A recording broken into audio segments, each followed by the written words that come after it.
But what are you all looking at? I don't see why we have to behave like children here.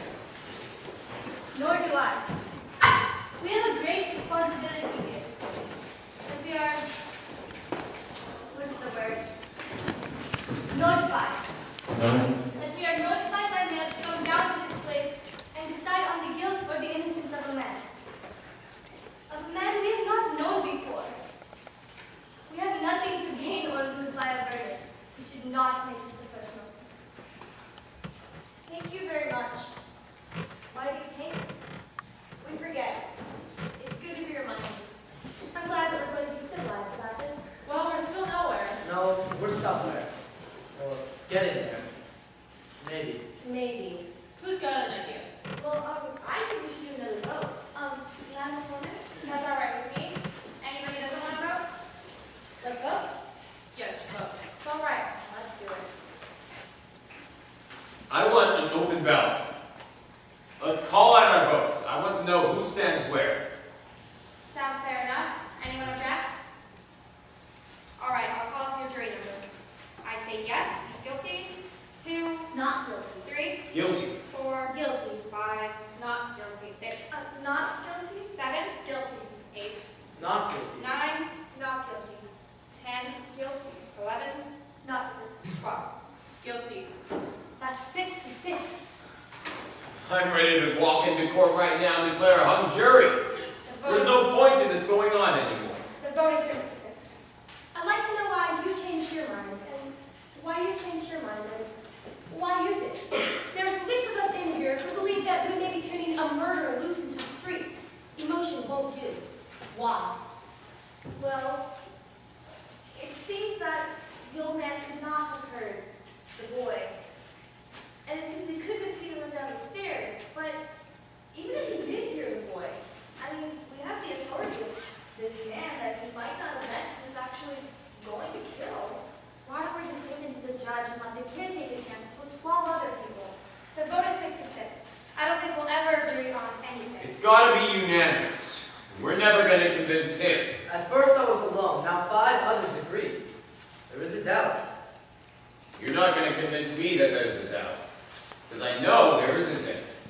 Tell you what, maybe we're a hung jury. It happens sometimes. We are not going to be a hung jury. But we are, right now. A perfect balance. Let's just take it to the judge. If there is a reasonable doubt, I don't see it.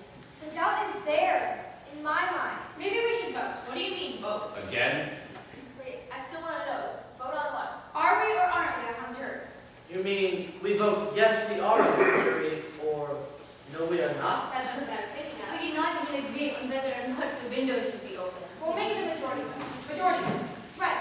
If 7 or more of us vote yes, we are a hung jury, then we'll take it into the judge and tell him that we are, in fact, a hung jury.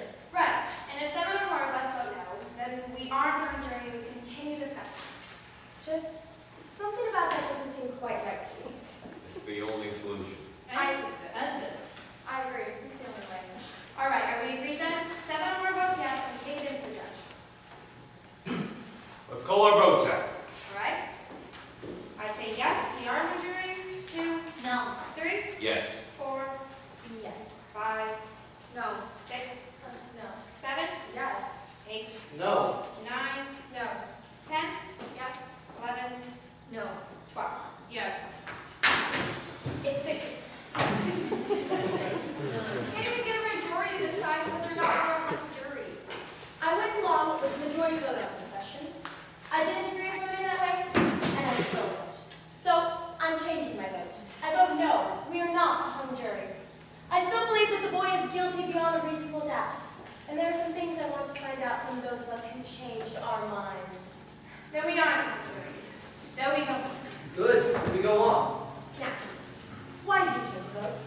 Well, he seems so sure, and he's made a number of good points. While he, on the other hand, only gets mad and insults people. Does the anger and insult change the guilt of the boy? He did do it. Are you going to turn a murderer loose into the streets just because one man gets angry when he thinks the murderer is being turned loose? That's true enough. There's a doubt. I don't think so. The track is straight in front of the window. Let's take that first. The elephant would have made a both thunder and a type of noise. But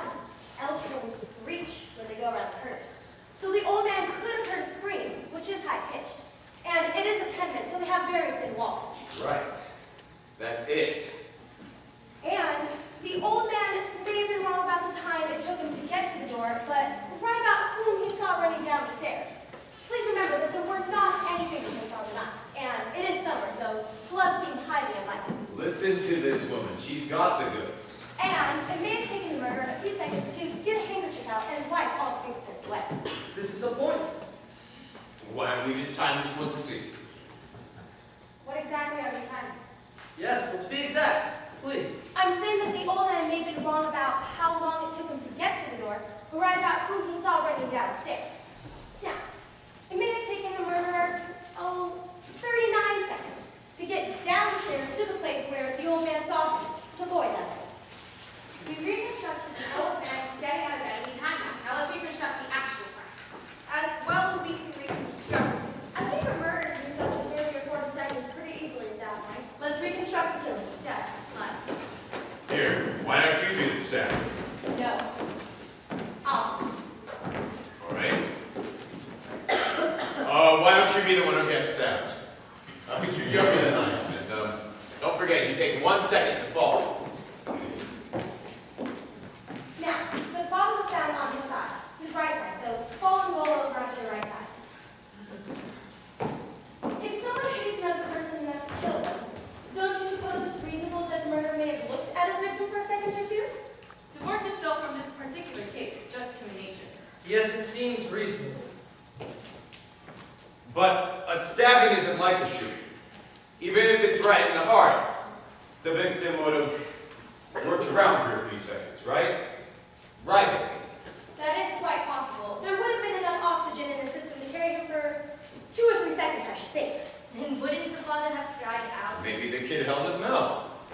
That also seems possible. Another point we must bring out. Anyone who's clean enough mentally to wipe away the fingerprints after murdering someone, well, that person must also be clear enough mentally to look around the apartment, or the room in this case, to see if he had left any clues. It would just be for a second or two, but still, he would look around. This just gets better and better. Now, we're not talking quality with murders involved. Let's do it. Wait, about this on the fingerprints. The boy wiped the fingerprints off the knife. But what about the doorknob? If I saw a man come into my apartment, a man that hated me, and he was wiping the doorknob with a handkerchief as he came in, it would give me an uneasy feeling. So the doorknob must have been wiped after the killing, and this too would take place. You turn the last one for us. Would you mind turning this one as well? Alright. Stamp your foot when you would like me to start. I want the hand to get the 60. I'm going to kill you!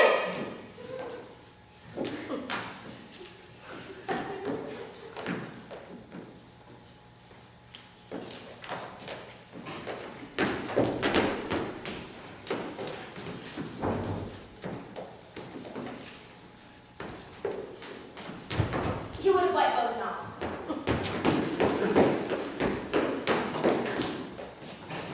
Stop!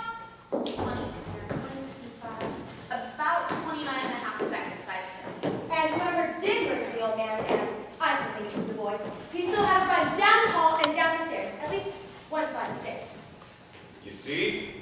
You see? The old man may have been wrong about the time, but in view of this, it is very reasonable to assume that he did in fact see the boy run downstairs. So now both time sequences check. The one you did and the one we did. What with running down the stairs and everything, it does pretty much check out on times. Sure, the old man wanted attention, but she may be right too.